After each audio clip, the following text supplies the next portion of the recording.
I was 19 and strapped for cash, so I took on a second job as a waitress at a late-night diner. The diner was open until 3 a.m. on weeknights and ran 24 hours on the weekends. Most of the late-night patrons were either night shift workers or people coming from the bars. During the late-night shifts, I was often the only server as the number of customers dwindled significantly past 10 p.m. This one particular night, around 1 a.m., a larger man named Trevor walked in. He was alone, and only one other customer was in the restaurant at the time. Trevor immediately started flirting with me, making inappropriate comments. I had to maintain a pleasant demeanor as my income depended on tips. He ordered a burger and a milkshake and continued to engage in a conversation that I found uncomfortable. Trevor returned a few nights later, once again during the late hours. He was overly flirtatious and claimed I was his favorite server.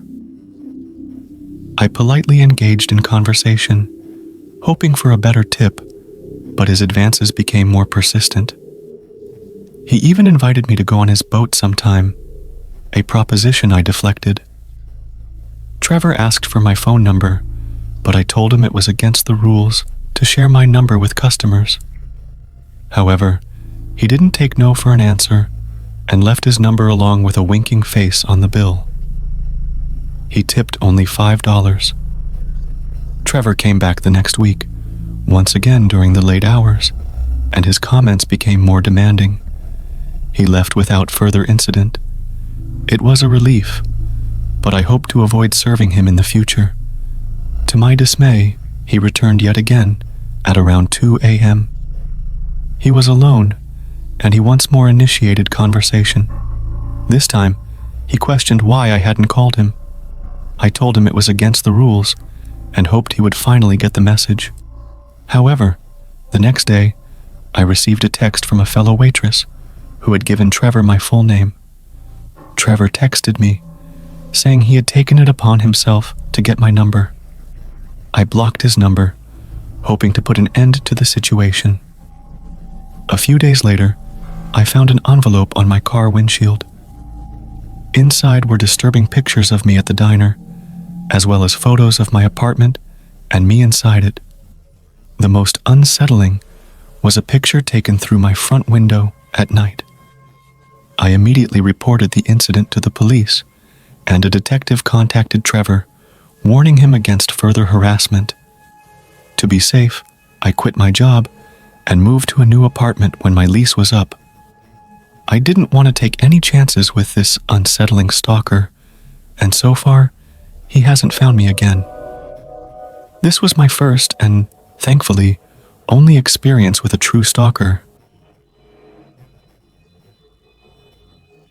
During the holidays, most of my friends were away, so I decided to look for a part-time job to earn some extra money.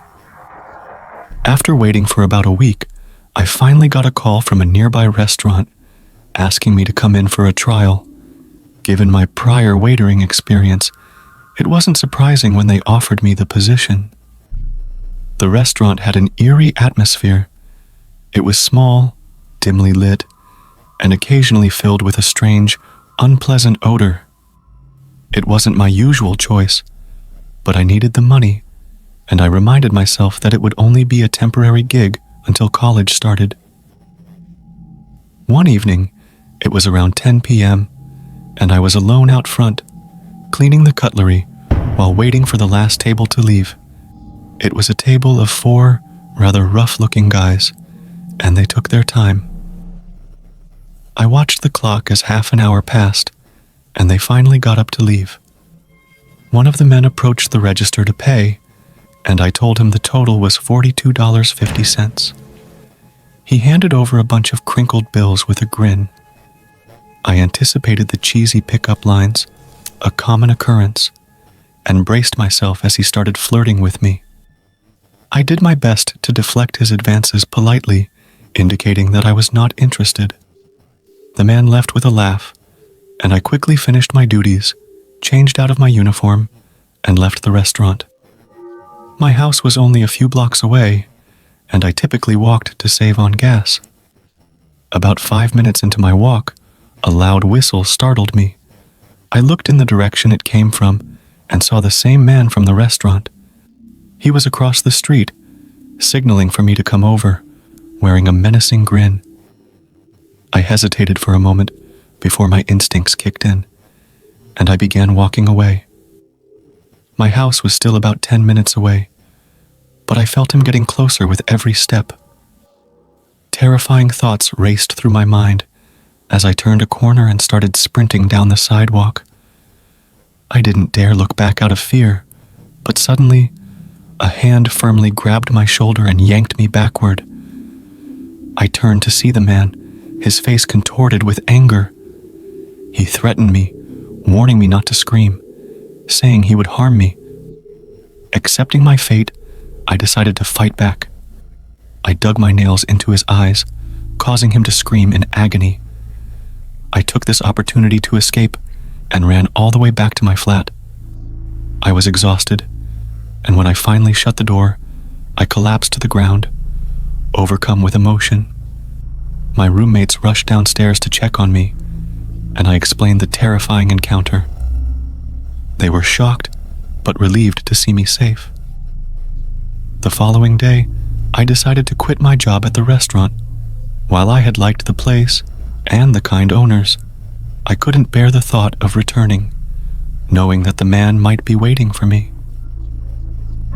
I eventually returned to college and started to recover from the incident. Occasionally, I had nightmares thinking about what might have happened if I hadn't fought back against that man.